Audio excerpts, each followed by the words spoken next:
What exactly is positive thinking? The first thing to understand about positive thinking is that it does not include ignoring facts or logic or forcing yourself to feel only good emotions. That is not feasible. Positive thinking entails approaching bad news or stressful events with a positive attitude. You can see beyond the crisis or setback instead of becoming absorbed by it. You understand that you will get through it even if you have to address and process the bad aspects. You understand that negative news does not necessarily imply that the entire world is bad or that you will never experience goodness again.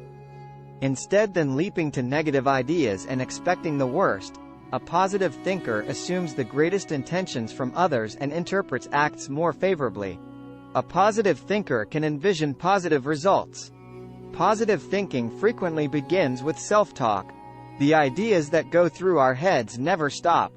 Some are based on concrete facts and are unbiased, but many have an optimistic or pessimistic outlook. If you use more negative self-talk and dwell on all the negatives, you're probably a pessimist. But that doesn't mean we can't adjust our conduct to adopt a more positive attitude. It takes time, but your brain will build new ways of thinking if you practice intentionally adopting a more positive approach. Although some optimists work hard to overcome their negative feelings, unfavorable thought patterns can be altered via mindfulness and self-compassion. Please like and subscribe to our channel for more life-changing content and hit the like button. Thank you for watching. Have a wonderful day.